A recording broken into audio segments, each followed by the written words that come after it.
প্রিয় দর্শক, আপনারা দেখছেন এনবিটিভির সঙ্গে রয়েছে আমি শাকিরুল ইসলাম। এই মুহূর্তে আমি এমন এক ব্যক্তির সঙ্গে কথা আপনাদের পরিচয় করিয়ে দেব, যিনি বঙ্গ রাজনীতিতে এক নতুন সাড়া ফেলে দিয়েছেন। সোশ্যাল মিডিয়ায় যার নাম এখন সারা রাজ্যে নয় সারা ভারতবর্ষে ঘোরাফেরা করছে, যে নামটা নিয়ে রীতিমতো বিভিন্ন রাজনৈতিক দল চিন্তায় পড়ে গেছেন। বঙ্গ রাজনীতিতে এক নতুন যুবকের উত্থান। হ্যাঁ, আমি কথা বলছি ফুরফুরা শরীফের আহলে সুন্নাত ওয়াল জামাতের সম্পাদক পিরজাদা আব্বাস সিদ্দিকীর। এনবিটিভির পর্দায় আপনাকে স্বাগতম জানাচ্ছি। আপনাদেরকেও ধন্যবাদ। আপনাদের সকল কর্মী সদস্যকে আমার পক্ষ থেকে মোবারকবাদ ও ধন্যবাদ। প্রথমেই আপনার কাছ থেকে জানতে চাইব, এই যে 3 মাস ধরে লকডাউন চললো, তারপরে আমফানে বাংলার বিভিন্ন জায়গার মানুষ বিধ্বস্ত হয়েছে, এই মুহূর্তে এই পরিস্থিতিতে কেমন আছেন? দেখুন, দেশবাসী যখন বিপদে থাকবে স্বাভাবিক, সেটাকেও আমাদের খারাপ লাগছে, কিন্তু প্রাকৃতিক দুর্যোগ হওয়া, বিমার হওয়া, এগুলো তো সব সৃষ্টিকর্তার হুকুম। সেটা কষ্ট লাগলেও তার মধ্যে দিয়েই কি করে বেঁচে ওঠা যায় সেটা চেষ্টা করার দায়িত্ব আমাদের। জিনিসটা খারাপ লাগলেও মেনে নেওয়াটাই আমাদের কর্তব্য, দায়িত্ব, কেন এটা প্রভুর পক্ষ থেকে, সেভাবেই চলছে জীবনযাপন। তবে দোয়া করি সবাই যাতে তাড়াতাড়ি সুস্থ হয় এবং এই মুসিবত থেকে উদ্ধার হয়, করোনা ও আমফান থেকে মানুষ ঘুরে দাঁড়াতে পারে। আমরা দেখেছি যখন করোনা সংক্রমণের সংখ্যা কম ছিল, সেই মুহূর্তে লকডাউন শুরু হয়েছিল। করোনা সংক্রমণের দিন দিন বাড়ছে, এক এক দিন এমনকি একই দিনে 4000 পর্যন্ত করোনা সংক্রমণ গোটা দেশে দেখা গেছে। সেই সময় দাঁড়িয়ে লকডাউনের শিথিলতা আনা হয়েছে। এটা কি সরকারের উদাসীনতা না সক্রিয়তা, কি বলবেন এখানে? ব্যর্থতা সরকারের, এটা পুরোপুরি ব্যর্থতা। সরকার অ্যাকচুয়ালি দেশকে কিভাবে চালাতে হয়, মহামারী এলে, বিপদ এলে কিভাবে যে পরিচালনা করতে হয়, সেইটাই সরকারের মাথায় নাই।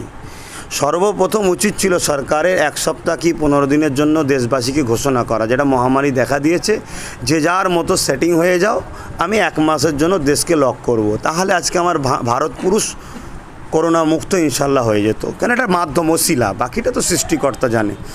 কিন্তু সরকার তখন কি করলো, হঠাৎ করে যে যেখানে আছে, কেউ যদি টয়লেটের মধ্যে থাকে বলছে ওখানেই থেকে যাও, এইভাবে যে যেখানে ছিল তাকে সেখানেই আটকে দিয়েছে। না মানুষের খাবার ছিল, না কিছু উপায় ছিল, না দেশের কোনো ব্যবস্থা রেডি ছিল। আজকে দীর্ঘদিন যদি এই লকডাউন করতে, দেশ তো ভিখারি হয়ে যাচ্ছে, তাহলে লকডাউন করতে পারছে না। আর এই হঠাৎ করে লকডাউন করার জন্য না মানুষ নিজেকে ঠিক করতে পেরেছে। এখন যখনই লকডাউন খুলে দিচ্ছে, একসাথে মানুষ একটা হুড়ুহুড়ি শুরু হয়ে গেছে, তখন তো বিমার শেষ হয়নি, তাহলে সেই বিমারটা পুরো দেশে ছড়ালো, তাহলে বিমারটা স্বাভাবিক বেড়ে গেল। এটা অবশ্যই সরকারের ব্যর্থতা। সরকার একেবারে ভুল পদক্ষেপ নেওয়ার জন্য এই কাজটা, আজকে আমার দেশের ক্ষতি হলো।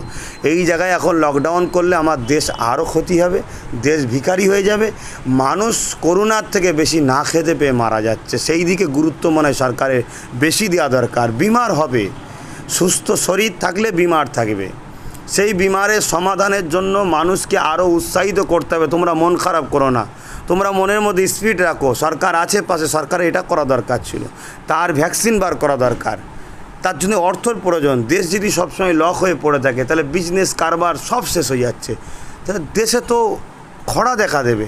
যেখানে করোনাতে 200-500 যেটাই মরছে, অত্যন্ত দুঃখ জিনিস। না খেতে পেয়ে মানুষ তো হাজার হাজার মানুষ মারা যাবে। তাই সরকার আজকে বাধ্য হয়ে লকডাউন আর করতে পারছে না। আমরা দেখেছি একদিকে লকডাউনে রাজ্যের মানুষের অবস্থা আরও দুরবস্থা হয়েছে, ঠিক তার পাশাপাশি আমফানের তাণ্ডবে বিশেষ করে 2-24 পরগনা বিস্তীর্ণ এলাকা বিধ্বস্ত হয়েছে। এই মুহূর্তে রাজ্য সরকারের কি করণীয় বলে মনে করেন, বা আপনি কি পরামর্শ দেবেন রাজ্য সরকারকে? রাজ্য সরকারকে আমি বলবো, দেখুন, মানুষ বড় ভালোবেসে আপনাকে এনেছিল, বামফ্রন্টকে সরিয়ে আপনাকে এনেছে। আজকে আপনি যদি সেই বড় লোকের সরকার হয়ে গেলেন, তাহলে তো মানুষের আনা বেকার হয়ে গেল। যেসব এলাকায় অসহায় মানুষ পড়েছে, বেশিরভাগ তো গরিবদের হয়েছে। আমি যেমন হিঙ্গলগঞ্জে গিয়েছিলাম, আপনারা নিশ্চয়ই দেখেছেন, সেখানে যে দৃশ্য বা বিভিন্ন এলাকায়, সরকারকে বলবো ডাইরেক্ট একটা টিম করুন। কারণ আপনার দলের যারা নেতৃত্ব আছে 90% সব বামফ্রন্টের হারমাতগুণ আপনার দলে ঢুকে বসে আছে। যারা প্রকৃত টিএমসি দলের জনক, তারা আজকে টিএমসি পার্টিতে নাই, রাজ্য সরকারের পাশে নাই। কেন? তাদের ঘরে রাজ্য সরকার মূল্যায়ন করে না, গুরুত্ব দেয় না। তাই আমি বলবো রাজ্য সরকারের সৎ পরামর্শ, তার ভালোর জন্যই বলবো। একটা টিম তৈরি করে ডাইরেক্ট স্পেশাল নবান্ন থেকে পাঠিয়ে পরিদর্শন করুন। যারা প্রকৃত বিপদে পড়েছে তাদের পাশে দাঁড়াক, রাজ্য সরকার তাদেরকে 2 লাখ 3 লাখ করে টাকা দিক, তারা উদ্ধার হোক, তারা বাঁচুক, তারা দোয়া করবে, আশীর্বাদ করবে, রাজ্য সরকারের ভালো হবে, এটাই মনে করি। প্রিয় দর্শক, আপনারা দেখতে পাচ্ছেন আমরা এই মুহূর্তে কথা বলছিলাম ফুরফুরা শরীফ আহলে সুন্নতল জামাতের সম্পাদক পিরজাদা আব্বাস সিদ্দিকী ভাইজানের সঙ্গে। বিভিন্ন অবস্থা রাজ্যের এবং লকডাউন নিয়ে পরিস্থিতি নিয়ে আমরা রাজ্যের বিভিন্ন অবস্থা নিয়ে কথা বলছিলাম। একেবারেই আমরা এবার চলে যাব রাজনৈতিক প্রসঙ্গ নিয়ে। আপনারা অনেকে জানেন, সোশ্যাল মিডিয়ায় একটি বক্তব্য, একটি কল রেকর্ডিং ভাইরাল হয়েছে। ভাইজানের সঙ্গে তৃণমূলের এমএলএ শওকত মোল্লার একটি বিতর্ক, সেটা নিয়ে রীতিমতো গোটা রাজ্যের চাঞ্চল্য তৈরি হয়েছে এবং বিতর্ক তৈরি হয়েছে। সেই বিতর্কে হওয়ার পর শওকত মোল্লা আব্বাস সিদ্দিকীর নামে পাল্টা অভিযোগ করেছেন যে শওকত মোল্লা নাকি আব্বাস সিদ্দিকী শওকত মোল্লাকে ঠেট করেছে। এই অভিযোগ পাল্টা করেছেন। আমরা সরাসরি সেই আব্বাস সিদ্দিকীর কাছে শুনে নেব এই অভিযোগটা কতটা সত্য বা কী বলবেন এটা নিয়ে। দেখুন, এই ব্যাপারে তো আমি আমার রাজ্যের সিএমের কাছে অভিযোগ দিয়েছি সোশ্যাল মিডিয়ার মাধ্যমে যে ব্যবস্থা নেওয়া হোক। রাজ্য সরকার এখন তেমন কোনো ব্যবস্থা নেয়নি। আর এই ব্যাপারে আমি অনেক কিছু মন্তব্য দিয়েছি। আমি একটাই কথা বলবো, সেটা হলো এটাই যে নিশ্চয়ই ভয়েস কলটায় দেখবেন যে আমি বললাম যে আপনি কি এমএলএ শওকত মোল্লা বলছেন, তার মানে এটা প্রথম কল একেবারে। আমি যদি এর আগে কোনো ঠেট দিয়ে থাকতাম তাহলে দ্বিতীয়বার তো জিজ্ঞেস করতাম, এটা হাস্যকর কথা নয়। ধরুন আমি আপনাকে 10 বার ফোন করেছি, 11 বারের মাথায় আমি আপনাকে ফোন করে বলছি আপনি কি এনবিটিভির মানে সংবাদদাতা বলছেন, সাংবাদিক বলছেন, এটা একটা হাস্যকর হবে না? আমি তো তার আগে আপনাকে ঠেট দিয়ে দিয়েছি। তাহলে উনি যেটা বলছে ওনার কথাতেই প্রমাণ হচ্ছে যে উনি একটা বাঁচার জন্যে মিথ্যা কথা, সমাজকে মিথ্যা প্রচার করছে। এবং ওনারা তো মিথ্যা বলে এলাকার মানুষকে প্রতারণা করেই তো আজকে ক্ষমতায় টিকে আছে, বদমাইশি করে, মস্তানি করে। সেই মস্তানি মিজাজটা সবার সঙ্গে দেখানো অভ্যেস, একটা হ্যাবিট। দেখবেন যে ফুটবল খেলার অভ্যাস হয়, রাত্রিরে ঘুমিয়েও কারো ঝেড়ে দিয়ে বলে গোল হয়ে গেছে। এটা একটা হ্যাবিট। তো ওনার সবসময় মিজাজি কথা বলা, মস্তানি কথা বলা, কাউকে তরাক্কা না করা।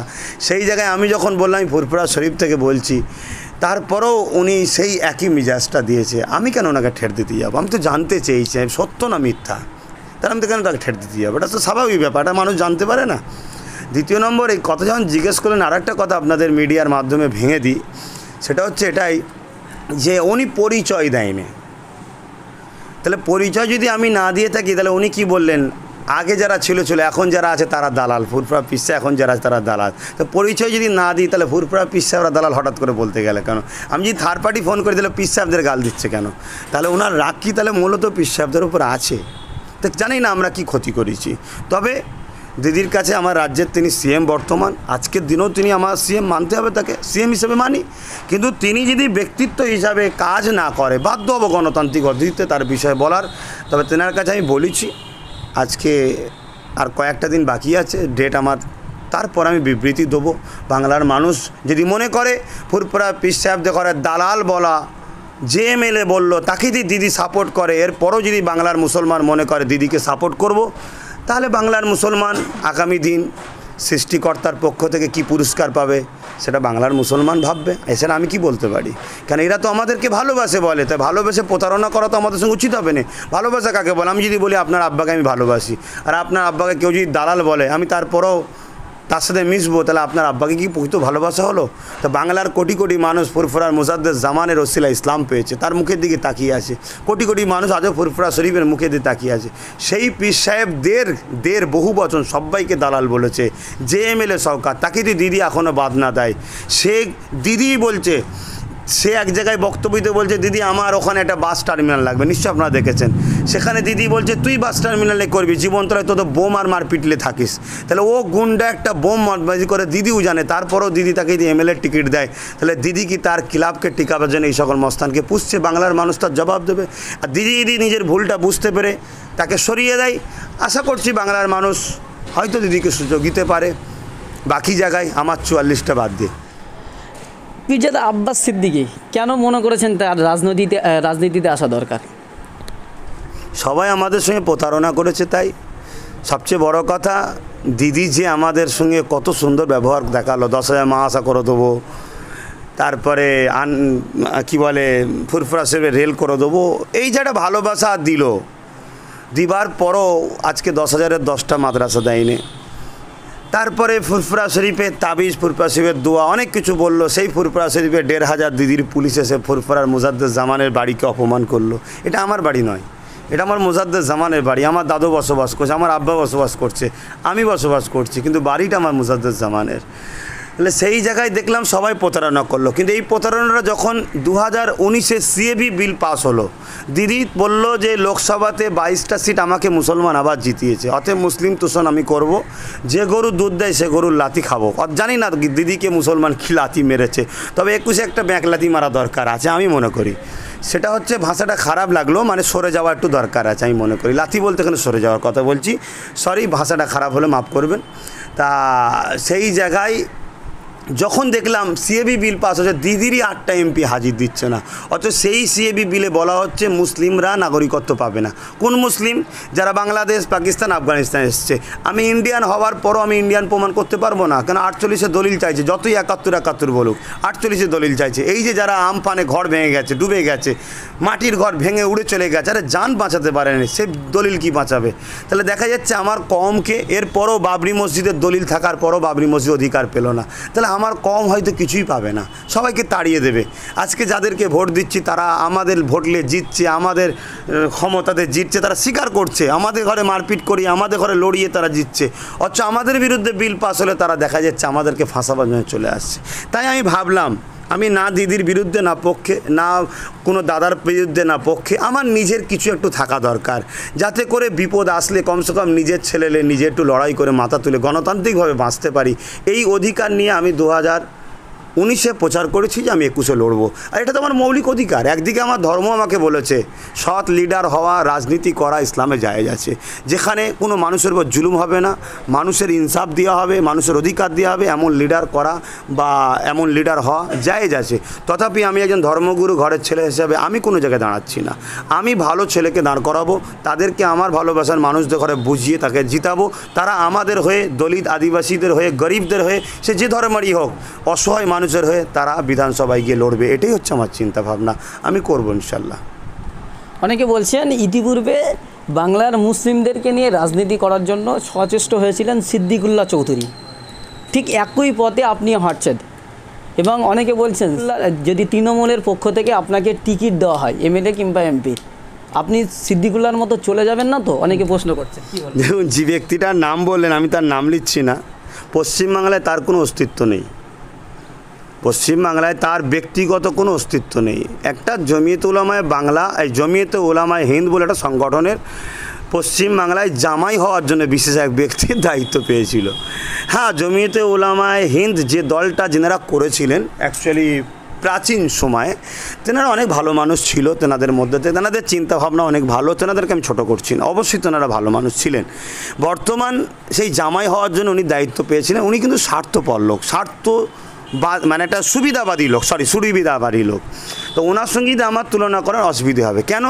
উনি পরের মাথায় ক্যাটাল রেখে ক্যাটাল খাচ্ছে, উনি পরের বাগানে চাষ করে, আরে আমি আমার বাগানে চাষ করি। এ জমিনে যত বাংলায় মানুষ আছে এ হচ্ছে আমার বাগানের ফল, এরা আমার মুজাদ্দেদ জামানের গাছের ফল এরা। অতএব আমি আমার গাছের কখনো ক্ষতি করব না, আমি আমার গাছকে কখনো কেটে দেবো না, স্বাভাবিক, এটা আমার বাগান, নিজের বাগান, এটা একটা বড় ব্যাপার। দ্বিতীয় নম্বর বলছেন টিকিটের কথা, আমি কারো দলের হয়ে করতে রাজি নয়। দিদির মনে হয় টিকিট লাগবে, আমি দিতে রাজি আছি, এত বড় কথা বলছি। আমি আমার দল করতে রাজি, কেন? সব তো আমাদের।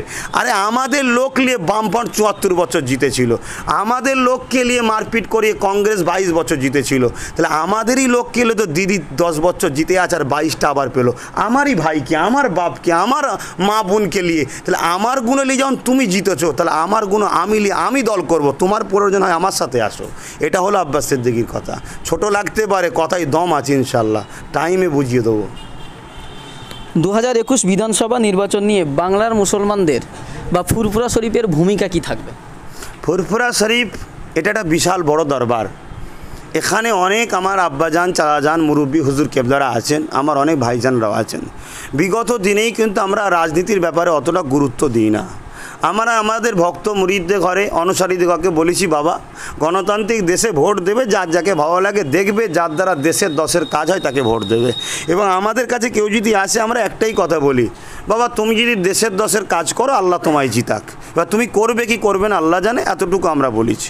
বিগত দিন আমরা কখনো কাউকে সেইভাবে ওপেনভাবে কিছু করিনি। হয়তো কেউ একজন দুজন হয়তো ভালো লেগেছে কিছু করেছে, সেটা তেনার ব্যক্তিগত ব্যাপার, তিনার করাটাকে ভালো খারাপ কোনো মন্তব্য যাচ্ছি না। তাহলে সেই জায়গায় অন্য অন্য পীর সাহেব পীরজাদা হুজুর কেবলারা ইনশাল্লাহ তেনারা বিগত দিনের মতো আজও তেনারা রাজনীতির ব্যাপারে অতটা ইন্টারেস্টিং নয়। তেনারা মানুষকে বলে দোয়া করছি বাবা আল্লাহ তোমাদের সুখে রাখুক, শান্তিতে রাখুক। আশা করছি আমি তেনাদেরই ঘরের একজন উত্তরসূরি। আমি চাইছি আমার কম, মুসলিম, দলিত, আদিবাসী এই তিন সম্প্রদায় যারা দীর্ঘ ৭৩ বছর পিছিয়ে আছে, সাথে সাথে এসটি এসবি হিন্দু সম্প্রদায়ের গরিব মানুষ, এদের জন্য আমি যেটা ভাবছি, আশা করছি আমার পরিবারের মানুষ তারাও আমার জন্য দোয়া করবে।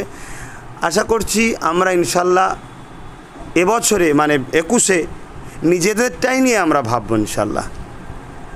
একেবারেই আপনার কাছে সর্বশেষ প্রশ্ন করব, আপনার কাছে জানতে চাইব যে আমরা দেখেছি তৃণমূল ক্ষমতা আসার পরে ২০১১ সাল থেকে ২০২০ দীর্ঘ এই ৯ বছর বা ১০ বছরে আমরা দেখেছি কখনো মাওলানা রুহুল কুদ্দুস হত্যা হয়েছে, কখনো ট্রেন স্টেশনে জয় শ্রীরাম বলে মুসলিম মাস্টারকে ধাক্কা মেরে ফেলে দেওয়া হচ্ছে, আবার কখনো ধুলোগড়ি দাঙ্গা হচ্ছে, কখনো বসিরহাট দাঙ্গা হচ্ছে।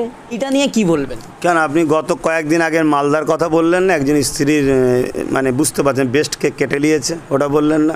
তারপরে আমার বাড়ি থেকে ২ কিলোমিটার দূরে আইয়ে ৫ মাথার আসিফ আলীকে হত্যা করে দিল মব লিঞ্চিং হয়ে, যেখানে টিএমসির প্রধান জড়িয়ে আছে। আপনি বললেন না মালদা সে নাজিবুল হত্যার কথা, এরম প্রচুর হচ্ছে। সবচেয়ে বড় কথা কী জানেন? আমার একটা কথার উত্তর আপনি দেন, আপনি তো মিডিয়ার মানুষ। ১০০০ প্রকাশ্য দুশ্মন বেশি ভালো না একটা মুনাফেক প্রতারক বন্ধু বেশি ভালো? আপনি ভালো বলতে হয়তো আপনি টেনশন পড়ে গেছেন, আমি ভয়ের কথা বলছি, ঠিক আছে। ১০০০ প্রকাশ্য দুশ্মনকে বেশি ভয় করবেন না একজন প্রতারক বা মুনাফেক বন্ধুকে বেশি ভয় করবেন? কোনটা আপনি করবেন আগে আপনি বলুন। তাহলে আমিও সেম করছি। বর্তমান দিদিমণি মাফ করবেন, জানি না আবার পুলিশ পাঠাবে কি, তবে আমি এবার রেডি আছি। কথা বুঝছেন? কথা বুঝে আমি রেডি আছি। কি রেডি আছি বুঝতে পারছেন না? খুব ভালো মন্দ করে নাস্তা টাস্তা খাওয়াবো, কোনো অসুবিধা নেই।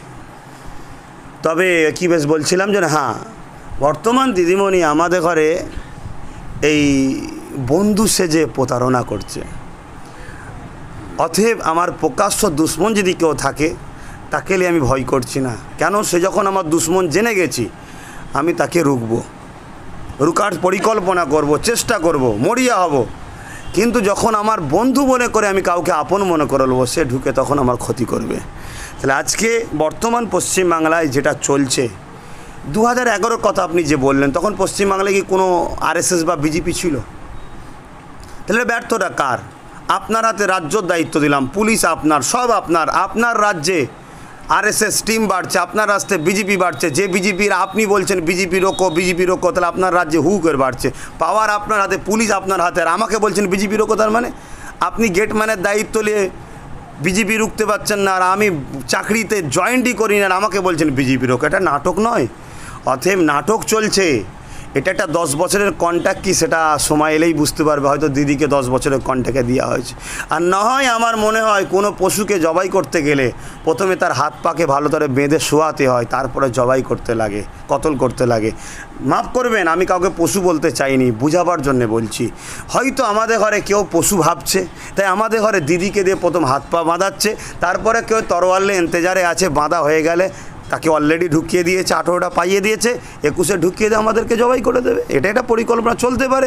সেই জায়গায় আমি একজন গণতান্ত্রিক অধিকার হিসাবে আমি নিজে ভাবছি মুসলিম, দলিত, আদিবাসী, গরিবদেরকে বাঁচাবার জন্য। কেন আমার দেশের বর্তমান সবচেয়ে বড় ভয়ানক হচ্ছে এনআরসি, তার মানে কৃতদাস বানাবার একটা নিয়ম ব্যবস্থা। 90% ভারতীয়কে কৃতদাস বানাবে, 10% ভারতীয় তাদের উপরে রাজত্ব করবে, খোদা হবে, আর বাকি সব তাদের উপাসনা হবে। এটা একটা পরিকল্পনা চলছে।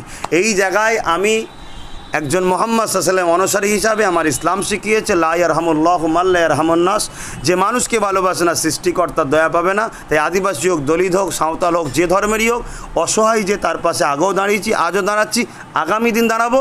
দাঁড়াতে গিয়ে একটা বাধা আসছে, সেই বাধাটা হচ্ছে প্রশাসনিক বাধা। আমি প্রশাসন বন্ধুদের ঘরে অপমান করছি না, তাদেরকে আমি দোষারোপ করব না, তারা হুকুমের প্রেসারে পড়ে হয়তো করছে, বা প্রশাসনিক ইউনিফর্মে হয়তো প্রশাসন নয়, এরাও করতে পারে। যাক, এই প্রশাসনিক পাওয়ারটা দরকার আছে, তার জন্য 2021-এ আমি লড়ছি। আমরা দেখেছি অনলাইন যে নিউজ পোর্টালগুলো, আমাদের মতো ইউটিউবার বা নিউজ পোর্টাল যারা আছে, তাদেরকে বিভিন্নভাবে প্রশাসনিকভাবে চাপ দেওয়া হচ্ছে, বা বিভিন্ন জায়গায় আমরা দেখেছি তাদেরকে হেনস্থ করা হচ্ছে। সেক্ষেত্রে আহলে সুন্নাত ওয়াল জামাত কীভাবে তাদের পাশে দাঁড়াবে? দেখুন, আমি একটাই কথা বলবো, যে কোনো চ্যানেল আমার দেশ বিরোধী যদি না কাজ করে, দেশের সংবিধান বিরোধী কাজ না করে, সত্য খবরকে যদি সে তোলে, তাকে যারা রুখতে চাইবে তারা গণতন্ত্রকে হত্যা করছে, তারাই প্রকৃত দেশদ্রোহী, তারাই হলো গাদ্দার আমার দেশের। অতএব যে গাদ্দাররা আমার দেশের কোনো মিডিয়া বা কোনো সোশ্যাল মিডিয়ার পিছনে লাগবে, অবশ্যই আমি আমার একজন দেশের নাগরিক হিসাবে সেই সকল মিডিয়াদের পাশে সর্বদিক দিয়ে সর্বসময় দাঁড়াতে আমি প্রস্তুত আছি। সর্বশেষ প্রশ্ন, এনবিটিভির দর্শকদের উদ্দেশ্য কী বলবেন? সবাই ভালো থাকুন, দেশকে বাঁচাবার স্বার্থে সত্য খবর তুলুন, বিশেষ করে যাদেরকে কেউ দেখায়নি তাদের খবরগুলো আপনারা তুলুন। তারা হচ্ছে আমার দেশের গরিব সমাজ, তাদের খবরটা একটু বেশি করে দেখান। যারা ফুটপাতে পড়ে থাকে, যাদের ঘরে নিয়ে সন্ত্রাসী কাজে জড়ায়, তাদের ঘরেই আবার জেলে দিয়ে এনকাউন্টার করে, ওই সকল অসহায় মানুষের খবরগুলো দেখান, যাতে করে এরা শিক্ষিত হয়, বড় হয়, কি করে দেশ এদের পাশে, আর দেশের নেতামন্ত্রী এদের পাশে দাঁড়িয়ে এদেরকে কি করে পড়াশোনা এডুকেশান দিয়ে তোলা যায়, তাহলে আমার দেশ বাঁচবে, দেশ আগে যাবে। এই খবরগুলোকে বিশেষ করে আপনারা দেখাবেন, এটা অনুরোধ করব। দেখাতে গিয়ে কোনো বাধা এলে অবশ্যই আমি একজন দেশের নাগরিক হিসাবে আপনার প্রত্যেকটা সদস্যের পাশে দাঁড়াবো। ধন্যবাদ। প্রিয় দর্শক, আমরা এতক্ষণ ধরে কথা বলছিলাম ফুরফুরা শরীফ আহলে সুন্নাত ওয়াল জামাতের সম্পাদক পীরজাদা আব্বাস সিদ্দিকীর সঙ্গে। আপনাদেরকে জানিয়ে রাখবো, এতক্ষণ ধরে আমরা দীর্ঘ আলোচনা করলাম রাজ্যের পরিস্থিতি, রাজনৈতিক অবস্থান নিয়ে। যদি আপনাদের পরবর্তীতে কোনো প্রশ্ন থাকে, কোনো মন্তব্য থাকে, অবশ্যই জানাবেন। আমরা পরবর্তীতে আবার আসব পীরজাদা আব্বাস সিদ্দিকীর কাছে, আমরা সেই প্রশ্নগুলো তুলে ধরব। এখন এই পর্যন্ত। পরবর্তী খবরের আপডেট পেতে আমাদের সঙ্গে থাকুন। সকলে ভালো থাকবেন, সুস্থ থাকবেন।